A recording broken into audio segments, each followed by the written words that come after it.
Vous me demandez qu'est-ce que nous attendions, qu'est-ce que j'attendrais de la France. Euh, Dans le cas actuel, on dit l'impossible n'est pas français, et je pense que la France doit obliger Sassou à renoncer à ce qu'il a, ce hold-up électoral qu'il a organisé pour que des élections libres puissent avoir lieu au Congo.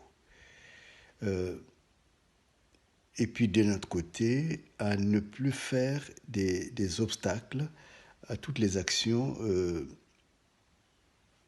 d'enquête autour de la mort du docteur Parfait Kolela, parce que Sassou est, je dirais, est un criminel. Ça, on le sait depuis toujours. Il a commis des crimes, mais maintenant, il doit être arrêté. Il faut qu'il soit arrêté. Il faut qu'il arrête cette forfanterie qui consiste à se croire impuni constamment parce que simplement couvert par la France. Et que la France, je demande à M. Le Drian de ne pas engager la France dans la voie de la complicité. Déjà maintenant, ça semblait un peu complaisant à travers le temps de dire que la France était aussi responsable du génocide rwandais, mais de manière plus réelle, la France est au courant vraiment des crimes, en l'occurrence le crime de Parfait Kolela. Et ce crime de Parfait Kolela, il faut savoir qu'il s'inscrit dans une autre dimension, c'est que si on regarde bien tous ceux qui étaient des opposants, c'est le seul, Parfait Kolela, qui est passé de vie à trépas.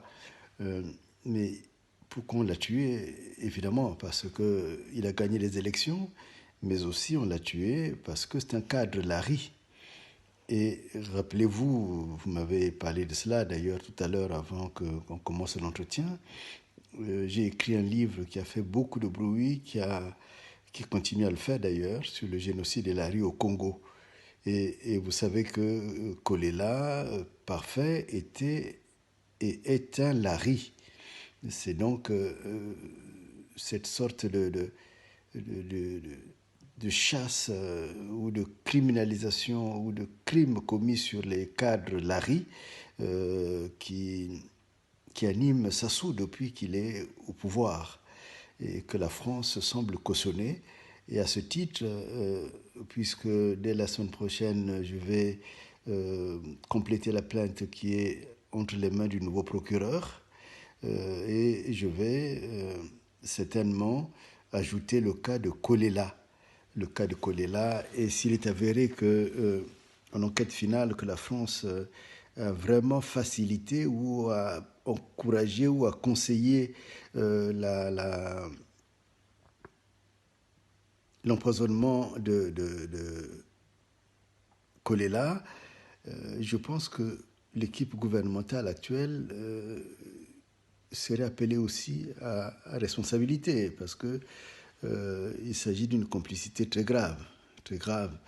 Euh, et, et je voudrais que vraiment que l'on mesure sérieusement les conséquences de cette politique-là qui consiste pratiquement à dispenser la mort à autrui, à un peuple autrui, en passant par un tyran que l'on maintient au pouvoir de manière artificielle. Il n'en a même plus ni l'intelligence ni la force. Sassou est à bout de souffle. Il faut respecter les lois de la nature. Il ne peut plus, il ne peut plus. Et puis même ce qu'il a pu, ce n'est que de crime. Ce n'est que de crime. Quand on regarde sa vie, jusqu'à présent, je suis sûr que vos services, au moins ceux dont je connais les membres, ceux des membres que je connais, ont un dossier terrible sur Sassou Nguesso. Un dossier qui est toujours mis sous boisseau, mais il est peut-être temps de pouvoir avoir la lucidité politique. Le Congo n'appartient pas à Sassou Nguesso. L'argent du Congo n'appartient pas à Sassou Nguesso. L'argent du Congo nous appartient en tant que Congolais.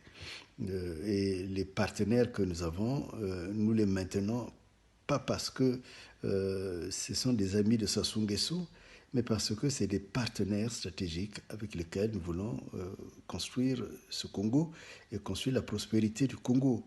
Et je pense que ça peut s'entendre. Je pense que le monde peut, les États peuvent l'entendre. Je pense que la vraie France, la France intelligente, peut l'entendre. Et je voudrais que cela, cette complicité dans laquelle, qui peut être aussi finalement la corruption de certaine manière, cette corruption s'arrête. S'arrête parce que si la France a besoin d'argent, c'est à nous que la France doit parler, nous en tant que Congolais. C'est au Congo qu'il doit parler.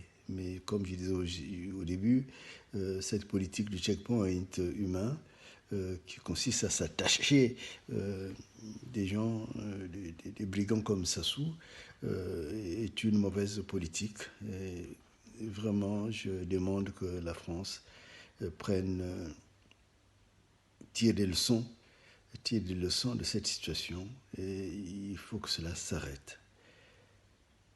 Oui, alors vous me demandez, dites une chose qui est